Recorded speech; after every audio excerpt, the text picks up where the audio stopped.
Hello, everybody, and welcome to an exciting version of Chip Talks. Today, we're going to try something new. So this is our first really interview on Chip Talks. You guys have kind of borne with me with my blah, blah, blah for a long time. So we're going to listen to some other people.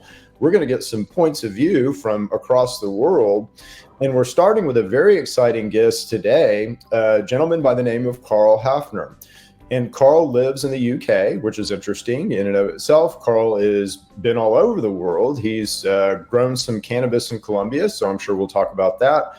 And he's a very mature and sophisticated, let's say, cannabis consultant. So please welcome Carl Hafner. I'm excited to talk to him today. So welcome, Carl, to the show. Glad to have you. Thank you. Glad to be here.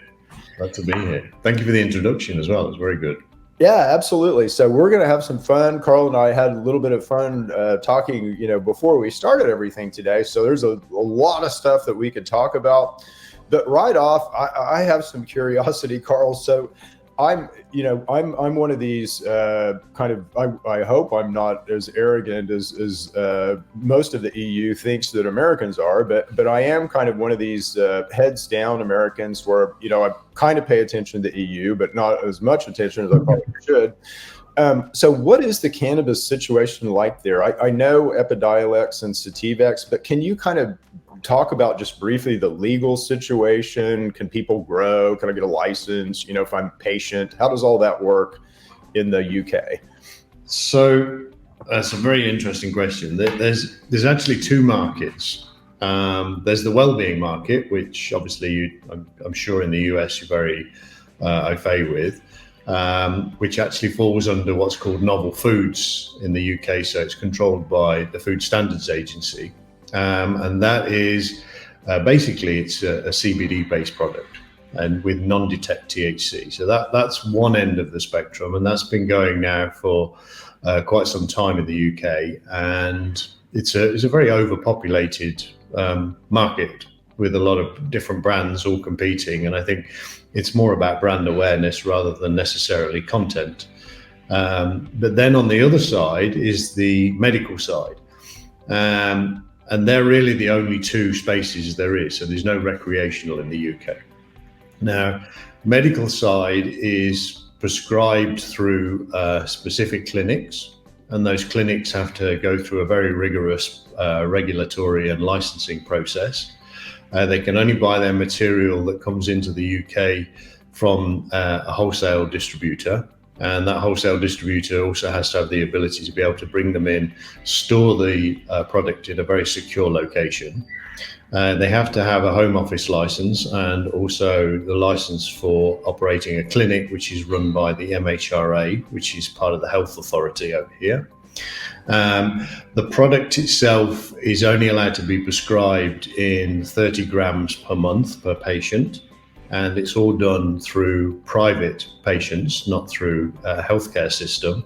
So they're all private clinics. You're looking at anywhere between $100 and maybe $200 a month for the supply. It's supposed to be, if it's a flower, it's supposed to be baked rather than burnt or rolled into a cigarette or a joint. And that way you're actually absorbing the right level of cannabinoids, etc. To become a patient, you have to have explored other options in your own healthcare. So for instance, if it's pain, have you taken pain medication before? The answer, yes. Have you explored all options? Yes. Have you explored alternatives, such as occupational therapy, etc.? You say yes. If you pass through that process, then you can then move on to the final process of obtaining a prescription. That prescription has to come through a specialist doctor. So you obviously have a standard doctor and then a doctor who's classed as a specialist, who is a different part of the medical community. They stand slightly above and they specialize in a different field. And they've restricted it only to the specialist doctors to maintain the control. It's difficult to get specialist doctors to buy into it and to actually start that process. But once they've given you a prescription, then that's then passed over to the wholesale people, who then ship it out based on the fact that the prescription has then been signed off by the pharmacy So you take your prescription to the pharmacy signs it off, the pharmacy handles no material, and then it comes direct to your front door. So it's very convoluted, very complicated, and it is a growing industry, although not fast enough. I mean, it was allowed to become an industry back in 2018. And there's still, I think today, there's somewhere in the region of around 30 to 40,000 prescriptions a year, which is tiny. Yeah. You're actually not allowed to advertise either. So it's very much word of mouth. So, if you're on, let's say, if you're a medical patient, what are the choices as far as format? Is it just oil, or can you get flour? So flour is the primary one at the moment. There is oil as well, and there are gel caps, and there are hard caps as well. So there is an array. I used flour as an example because it's, when you talk about 30 grams, it's usually what most people would recognize. Yeah, and that's not much. If you're a medical patient, there are, if you're a Rick Simpson, let's say, patient with cancer, you need a gram of oil likely, a day, and a gram of oil is, 6 grams of flour, to make, at least 6 to 8 grams of flour. So that's interesting. So it's not really very robust there yet. So what about the black market? I'm sure the black market is very robust, given what you just said. Yeah, I mean, I've written a number of times about how the black market is probably leading the way in the sense of making more money than the actual true market, because you're still allowing people to go and find what they want. Mm-hmm. and it's an interesting one, because a lot of the patients that come into the clinic, they come into the clinic because they want to obtain a prescription that's a legal pathway, so that they don't lose their job necessarily. Mm-hmm. But they're asking for particular strains, which suggests it's a pseudo-recreational. That needs to change, and I think there needs to be more access made to doctors to be able to prescribe it, rather than just these specialist doctors, because there are very few of those. That way you'll open the market up more, and also look at how the pricing structure works. Maybe get insurance involved, or as the NHS, which is National Health Service here, they can actually prescribe medical cannabis themselves, but they're only prescribing licensed medication, which is, as you mentioned in our pre-interview talk, is GW Pharma with Epidiolex, etc. So all the medicines at the moment are fit into what's called the unlicensed medication route, which is why they're down private, and why they are expensive, and why they're run through specific clinics. There is a large manufacturing industry here as well for specials manufacturers, which again is unlicensed medication. So people are processing the product into, as I said before, flour, gel caps, oil, etc. But they can only be done in these particular specialist locations, or they're imported in from another country. But it has to follow strict guidelines of also GACP on the cultivation and GMP on the final processing of the product. No, that makes sense. So, and that's, it's stunning that it's that way. And I guess you kind of, the U.S. market is pretty robust depending on where you live. In some states, there is no market, there is no legality. In some states, I live in Oklahoma, and in Oklahoma, it's very, very robust. Where we can really, the limits here a day are 3 ounces of flour a day for a medical patient. So there's really no. We're free to explore, let's say, the medical value of the plant, in kind of a safe environment, which is stunning, as you begin to kind of grab anecdotal evidence. But where do you see this all going? Where do you see this go? Because you're a thinker like I am, and you're a futurist kind of like I am. So where do you see this all going, and how do you kind of see, if I'm a company, a cannabis company out here kind of trying to position myself, let's say, for the future, how do I do that? So you want to expound for a little bit with your wisdom on where you see all this going and kind of how I could prepare? Yeah, so flower at the moment is, let's say, the flavor of the month or the flavor of the moment. I think that's a short-lived process to be able to bring in the wider medical community. It'll probably still remain, but as I said, on the unlicensed side. But we need to be able to encourage the pharmaceutical world, which, by the way, I found a statistic out the other day, which I can't remember the numbers, but there's about 9 different companies already going through trials with cannabis-based products. So they're already in the space. The step forward, I think, is when there is controlled volumes. So, for instance, oil done through tinctures is not really a controlled volume, because you're relying upon someone to put it into their mouth. 3 drops ends up being a whole pipette, and before you know it, you've not overdosed, but overtaken, and you've drained your bottle down. It's costing you a fortune. Gel caps, I think, is one of the key points, because then you can actually start to get a true blend and mix of that oil. And the coating on the gel cap will allow it then to digest in the right location in your body and release it in the right way. There's the subdermal ones where people are putting a little paper tablet under the tongue, sublingual, sorry. And then there's dermal patches as well, which I think is also a very good way, which we've seen the nicotine industry did that to try and help people come off smoking. And it works very well. And I think it also works with hormone therapy, etc. So that's a very good way to start to absorb it, depending upon the condition. But to get the pharma world involved, they need to have that box where it's a measurement, and when it's delivered to you in a blister pack or a tear-off pack, whatever it may be, it comes with a set of instructions, a big disclaimer. It allows the insurance companies to feel more comfortable, the doctors to feel more comfortable because it's got insurance. And you've seen it with all the other medications that are on the marketplace. I think it could be a good alternative to the opioids, especially within the pain sector, but it needs a lot more research and a lot more development in that area. And we spoke about earlier about the one thing about this is getting the consistency within the strains. Now, consistency within the strains is a very difficult thing to do anyway. And tissue culture is probably the way that it'll end up.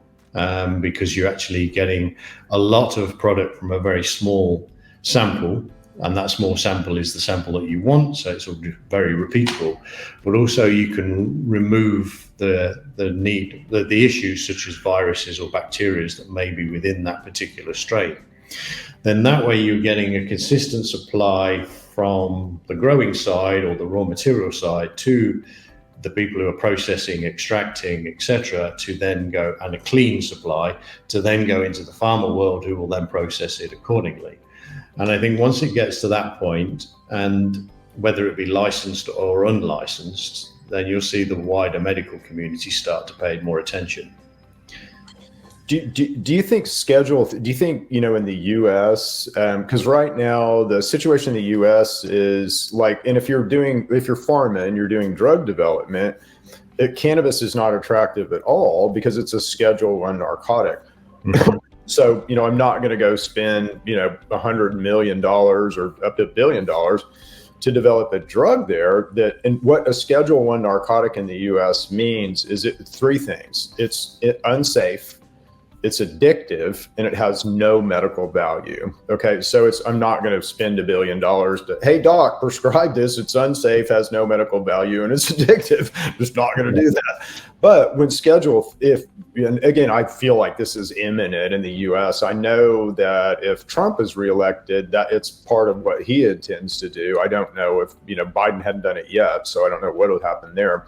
But they're talking a lot about it, so I think it's going to happen. But a rescheduling of marijuana here in the U.S. from Schedule I to Schedule III Now you have something that has medical value that might be a little unsafe, a little addictive, but it's a completely different category than Schedule 1. What do you think? Does that change the world? Does it just change the US? I mean, does that begin to change the UK? How does that affect the world, let's say?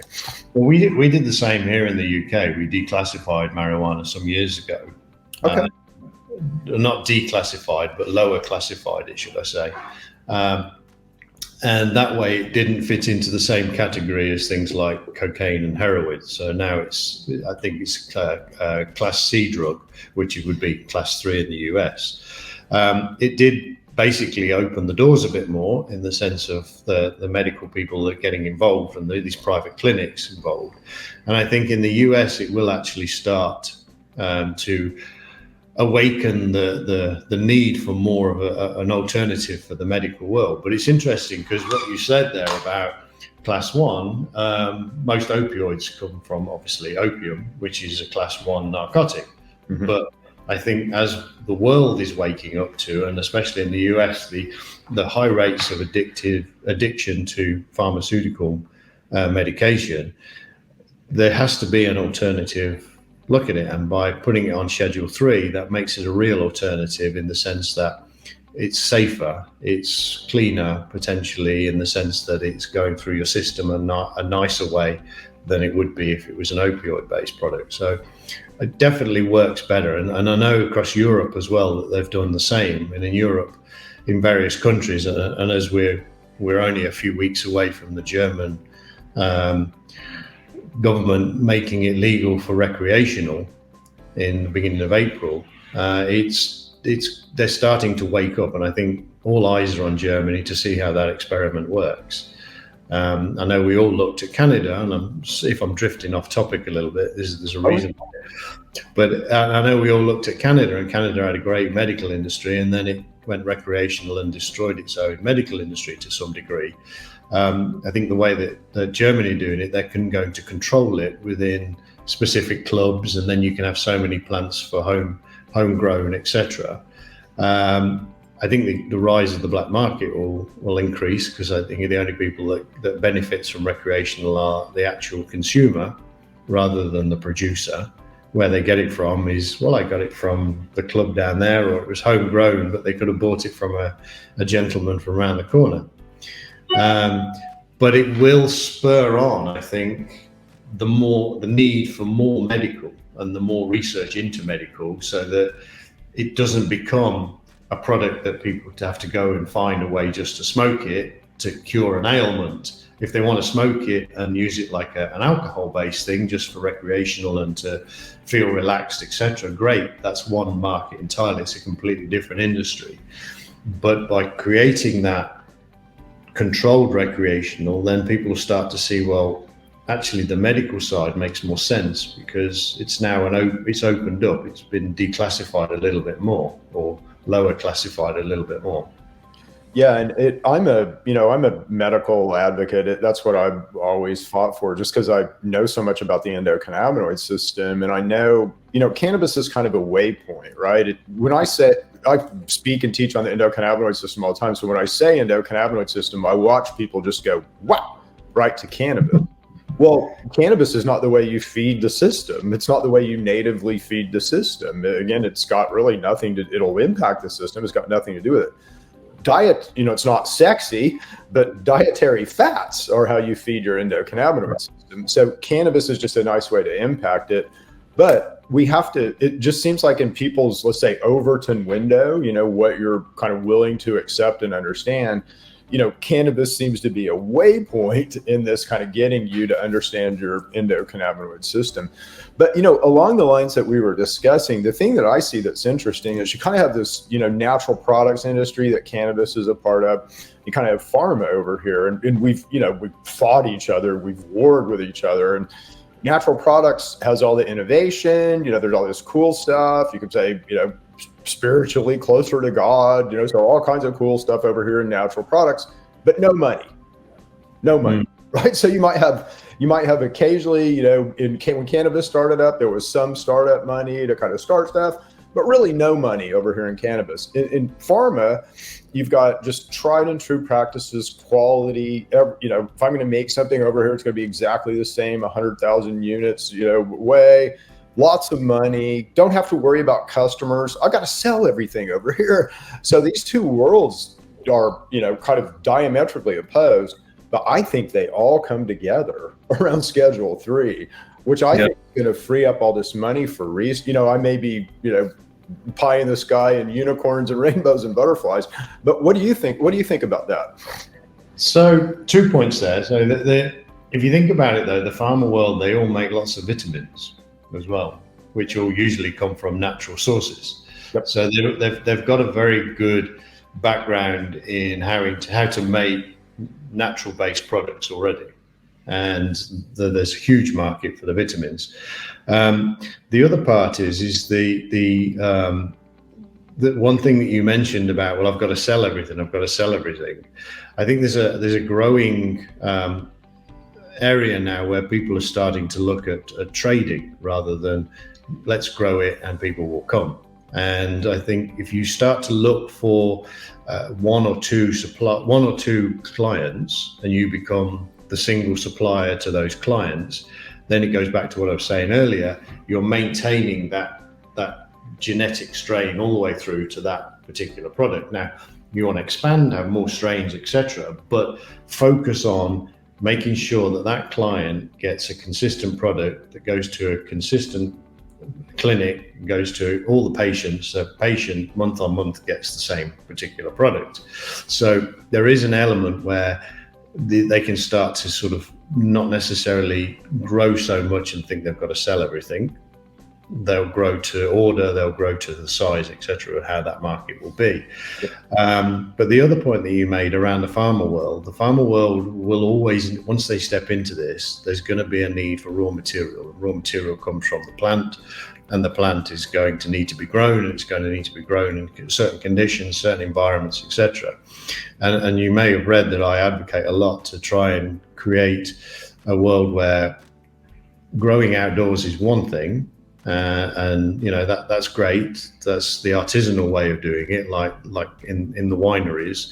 But growing for the pharma world, you need to then bring it into a lab type environment to restrict its access to the outside world entirely.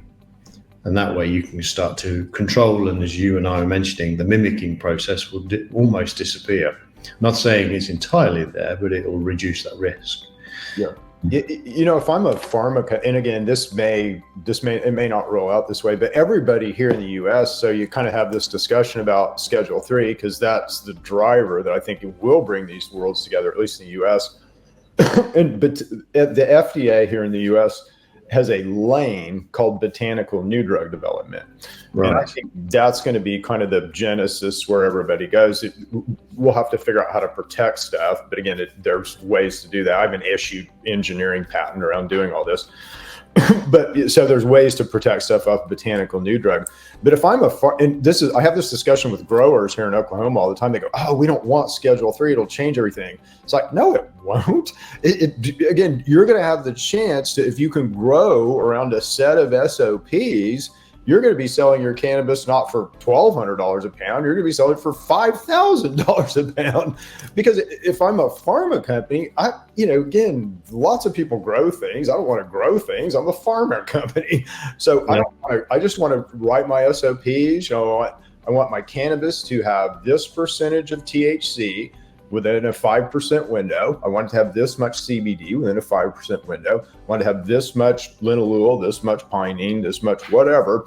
And I'm going to, forget about strains. Wookie Cookie is dead. That's what the new specs are going to look like, is, flavonoids, terpenes, cannabinoids. But I'm going to write out my specs that way and then expect you to grow it. And if you can do that, I'm going to pay you a lot of money. I mean, do you kind of think that's the way it's going to go? I do. You brought up an interesting topic there that just came to mind, because a lot of the cultivators, and there's a lot of them out there that are very good, they want to get so far up the value chain. And that's a nice ambition, but they're all different business models within each step of the value chain. You don't see a grower growing corn, for instance, doing anything other than growing corn, harvesting it, putting it in a truck and shipping it somewhere else. they don't tend to then go and do the next part unless they're owned by a large conglomerate. And I think what we need to do is make sure that we protect the cultivators to a degree that they don't get stifled in the sense that they're being squeezed on the production costs or the sale price, so that they lose their margin, but more about protecting them in the sense that we need to finely tune what that product is. And as you said, it needs to have this, and this. Please, can you grow it? These are the conditions as written out in the SOP. Please mirror that SOP with your own practices, and then let's make this product the same all the way through. Yeah. No, I think that's exactly, and the thing that just heads up to the industry, and, you're kind of a consultant, and let's talk about that kind of next, because I want to know, if I'm a cannabis company, how can you help me, and kind of what do you get into? But the model that's being talked about here is kind of I don't know if you're familiar with a company called Tyson who does chickens, but it's the Tyson chicken farm model where, I own the land, and, pharma will come in and loan me money to improve the land. They will own the cannabis strains. They will, basically own the operation. And, I'll produce it for them. I'll kind of run it for them. And, I'll pay back my loan, through that. And they'll promise me all kinds of money and stuff, which there's a lot of chicken farmers that are live in deep regret that they've gotten into that model. So are you hearing any rumblings about that? And then past that, sort of tell me what you're doing now as far as helping people. So you probably get in all manner of things. So there you go. Take it away. Sure. So contract cultivation, I think, is the way to go. I think you need the skills of the farmer, but the direction from the client. And I think that's definitely a future step to make sure that we maintain, as we mentioned, that consistency of strain. So what do I do? It's a good question.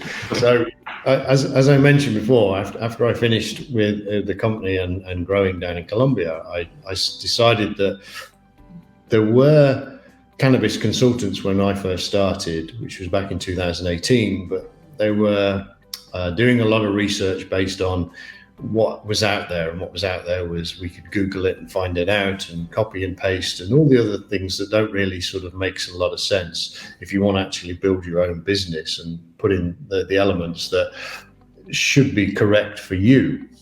So what I do is I do everything from each end of the market. So right to the beginning, if there's a greenfield, help design the facility, lay the facility out, specify the equipment, design it in a way from a cultivator's point of view that's going to follow GACP all the way through to certification.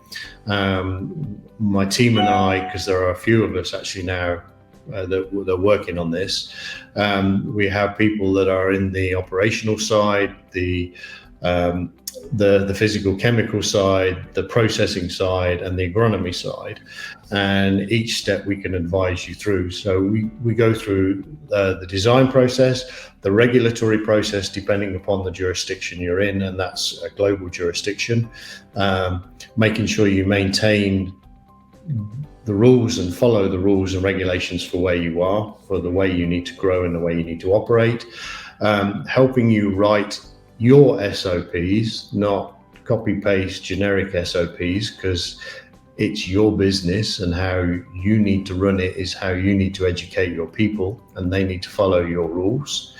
Then all the way through to product categorization to understand what the product is they're going to actually make, which then determines what the strains are going to be, how they're going to grow it, where they're going to grow it, etc.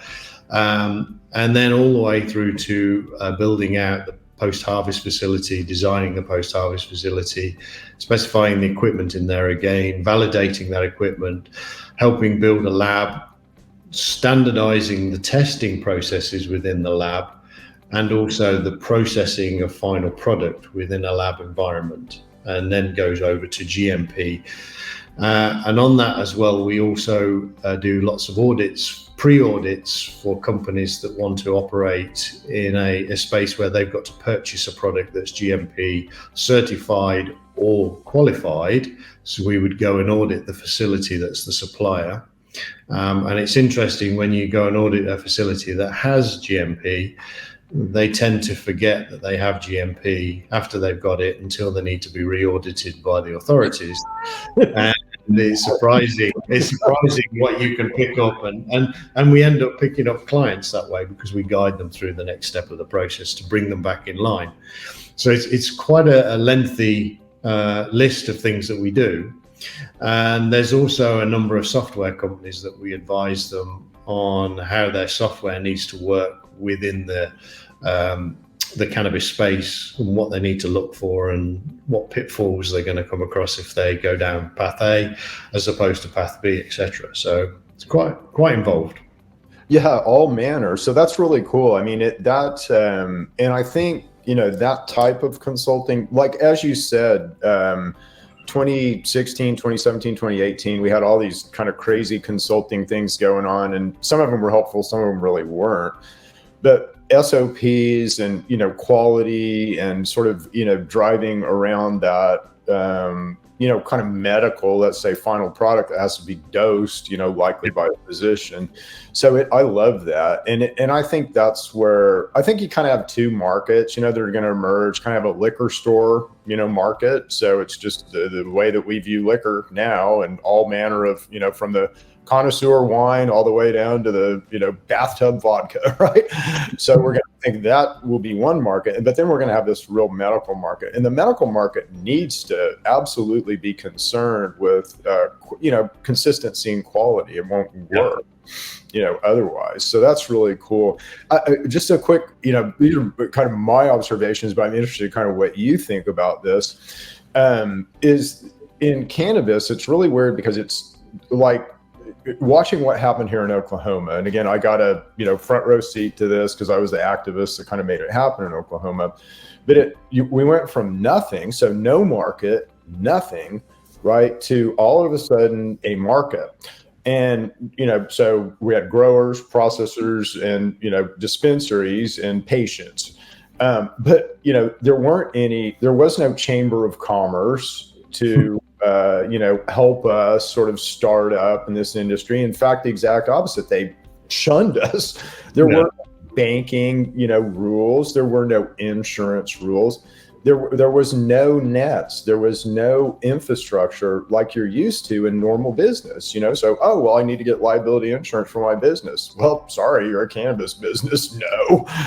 I need to get a banking account open so I can run my business. No. And then you sort of extend that all the way to, how does the industry protect itself from regulatory? And usually that's trade organizations. Well, again, there's no trade organizations here. There's no standards. There's no practices. There's no IEEE. So what do you think about all that? So it's a global problem. It's not just a US problem. And banking is probably the biggest concern of all. Insurance, you can find insurance companies, but again, they become one that charges a fortune. Accounting as well is another issue because we have something in this country called Proceeds of Crime Act. And unlike in the US where you have a recreational industry, albeit by state, federally, you're all breaking the law. Right. And in this country, if I, for instance, was involved in a company that was producing recreational product and I was making money, that money then is classed as proceeds of crime because it falls under an illegal product in the UK. Now, taking that into account, the banks, the insurance companies, the accountancy firms, etc., they all do their due diligence on you and their KYC checks, etc. And if they feel there's something slightly not right in what you're operating, even though you're operating under a very strict box of rules that's closed and you can't step out of it, they'll use whatever excuse they can that we don't want you involved in necessarily our industry or within our branch or our company. But there are those that decide, well, the risk is worth it. And there's been cases where there are banks that have allowed bank accounts, but then the internal risk people decide after a period of time, we no longer want cannabis clients as our clients, so they close accounts down. which makes, again, the whole process more and more difficult. So that part of it needs refining, and it needs refining very well. And I find it fascinating that such a heavily regulated industry is looked upon as a terrible industry by those that are in the banking world, because the cannabis industry has to follow such strict rules that you would think they would automatically qualify for a bank account. I think cannabis makes this, we all kind of suspect there's a kind of a government above government, and all the kind of conspiracy theories. Well, gosh, it sure looks like they're right. And cannabis, for whatever reason, just makes all that stand out and glow. And banking is one of the biggest. It's like, why would you not? I mean, and insurance was bad right off, but insurance has now said, hey, these guys are safer than a lot of ag and a lot of other industry, and they're pretty safe right now, And so the actuaries have spoken, but banking is not, following suit, which I think is fascinating. The other thing that I think is fascinating, and I'm sure it's the same in the UK, I'm sure it's this way all over the world.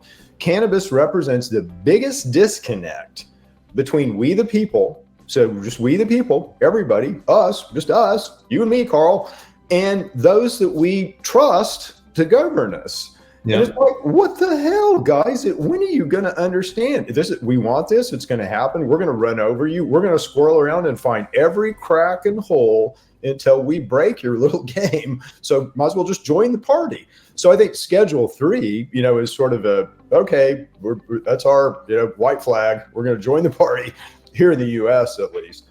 I think once, and again, this is a around the world problem. Once the governments, or should I say the income part of the governments, the tax authorities, start to realize that there is a way of actually making huge amounts of revenue from this, and I don't mean overtaxing it, but doing it in a way that makes sense, and they'll start to realize, well, hold on a minute, this is something that's going to start to help us finance our government, or finance our future for this or future for that, etc. And as the world has come to realization that smoking is not the be all and end all, that tax revenue is getting less and less and less all around the world. And of course, vaping is the other alternative, but not every country taxes vapes the way they tax cigarettes. So look at this in that sense on recreational, similar to cigarettes, but not quite to the extreme, and then balance it out with pharmaceutical and charge the right amount of corporation taxes for those companies that are making profits, rather than charge the patient, because you shouldn't charge taxes on medication necessarily, but charge the companies for making a profit. But they're making profits because they're allowed to make more and more and more, and then the whole industry grows, and then you're employing people, so you're getting taxes from people employing, they're buying things in the shops, they're getting taxes from the shop, the sales taxes, etc., value-added tax, and so on and so forth. But I think once they wake up, that's when it will start to become more of an open industry. But going back to what you were saying about trade associations, there are at least 4 or 5 based in the UK and across Europe, and they all advocate for the same things. They're pushing and lobbying and doing all the things they need to do. But are they being heard is the question.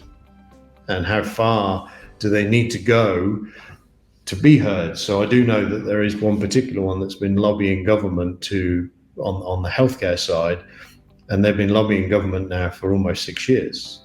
So how long does it take? Well, and my hope is, again, the U.S., we have some knobs and levers that you don't have, let's say, in the U.S. That you don't have in the U.K. For instance, like here in Oklahoma, I can circumvent government and go directly to the people, and in something called an initiative petition. So that's the way we got our marijuana law done here in Oklahoma. Federally, there's a way to put, let's say, pressure, on our U.S. government that it's by the people, though. It's just we the people, so it's as we the people speak and rise up, we can exert a lot of pressure.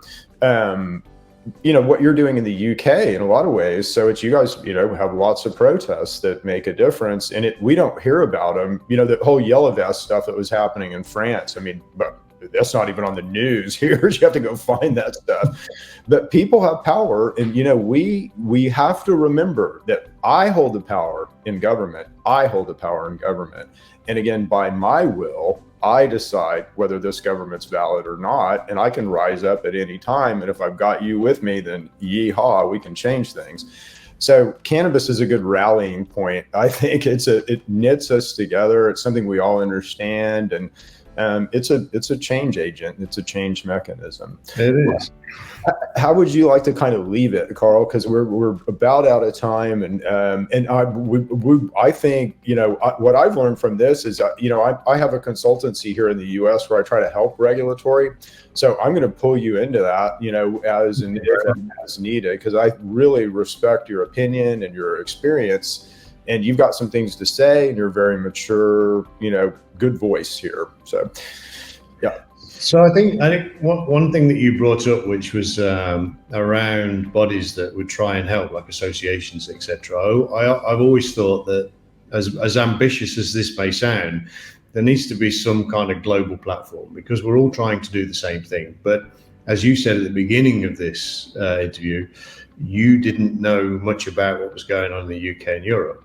And I think vice versa. There's not many people know what's going on necessarily within the US. We hear about it, we read about it, it's on the news, but is that the actual news that we need to know about? Or what's the nuances within the industry that could benefit the industry over here, and likewise vice versa? And I think more platforms and more discussions like this, where your listeners, which are predominantly US, and my readers and listeners now are predominantly based in this part of the world, and South America and Australia and Africa and Europe and Asia, etc., are starting to understand. I think the more we can do this, the better. And if I can help in any way over in the US to talk to authorities or government or anything else to help them understand what goes on in other parts of the world, it might start to make an industry that we can all start to benefit from globally rather than individually.